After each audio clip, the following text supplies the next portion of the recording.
محکمہ تحفظ ماحولیات نے پنجاب حکومت کی ہدایت پر اسموگ کے تدارک کے لیے لاہور کے کچھ علاقوں میں گرین لاک ڈاؤن کا نفاذ کر دیا ہے۔ یہ لاک ڈاؤن 29 اکتوبر سے 4 نومبر تک جاری رہے گا۔ اس گرین لاک ڈاؤن کے تحت Davis road, Egerton road, Durand road, Kashmir road, Shimla Pahari سے گلشن سنیما، شملہ پہاڑی سے ریلوے اسٹیشن اور Empress road, Abbott road, Queen Mary road اور ان سڑکوں سے ملحقہ جتنے بھی علاقے ہیں ان کو آلودگی والے علاقوں میں شمار کیا جا رہا ہے اور ان تمام علاقوں میں گرین لاک ڈاؤن لگایا گیا ہے۔ اس گرین لاک ڈاؤن کے تحت یہاں کے رہائشی جو ہیں وہ کیا کچھ نہیں کر سکتے یہ آپ کو بتاتے ہیں۔ سب سے پہلے تو نوٹیفیکیشن کے مطابق جو ہدایات جاری ہوئی ہیں، ان علاقوں میں کوئی بھی چنگچی رکشہ جو ہے اس کا داخلہ ممنوع ہے۔ چنگچی رکشہ کا جو متبادل ہے وہ ان علاقوں میں اورنج لائن ٹرین ہے، وہ یہاں چلتی ہے۔ سو جو لوگ چنگچی رکشہ پہ سفر کرتے ہیں اورنج لائن ٹرین کو متبادل کے طور پر استعمال کر سکتے ہیں۔ دوسری ہدایت یہ ہے کہ ان تمام علاقوں میں کسی بھی قسم کا تعمیراتی کام جو جاری تھا اسے روک دیا جائے اور کوئی بھی نیا تعمیراتی کام جو ہے اسے شروع نہیں کیا جا سکتا۔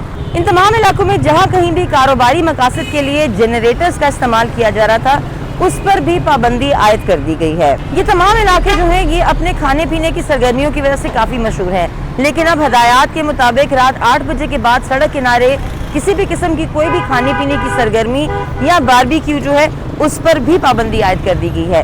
ساتھ ہی ساتھ ان علاقوں میں جتنے مارکیز ہیں یا شادی ہالز ہیں وہ بھی رات 10 بجے بند کر دیے جائیں گے۔ جہاں تک ان علاقوں کی صفائی کا تعلق ہے تو اس حوالے سے یہ ہدایات جاری کی گئی ہیں کہ ان علاقوں میں خشک صفائی جو ہے وہ نہیں کی جائے گی۔ خشک صفائی یعنی کہ جھاڑو وغیرہ جو ہے اس سے سڑکوں کو صاف نہیں کیا جائے گا کیونکہ اس سے گرد جو ہے وہ اٹھتی ہے۔ تاہم یہاں پر پانی کا چھڑکاؤ کر کے صفائی جو ہے ان علاقوں کی جا سکے گی۔ تجاوزات کی بات کریں تو یہاں پر 100% تجاوزات کو ختم کرنے کا حکم بھی دیا گیا ہے۔ ان علاقوں میں سرکاری اور غیر سرکاری جتنے بھی دفاتر ہیں ان کے لیے یہ ہدایت جاری کی گئی ہے کہ وہ تمام دفاتر جو ہیں وہ اپنے ملازمین کو 50% rotation per work from home کی ہدایت جاری کریں۔ ان تمام علاقوں میں کسی بھی قسم کی دھواں چھوڑنے والی بڑی گاڑیاں جو ہیں ان کا داخلہ بھی ممنوع قرار دیا گیا۔ ان تمام احکامات پر عمل کروانے کے لیے محکمہ تحفظ ماحولیات اور لاہور ٹریفک پولیس جو ہے اور دیگر متعلقہ ادارے جو ہیں وہ سب کے سب میدان میں اتر آئے ہیں۔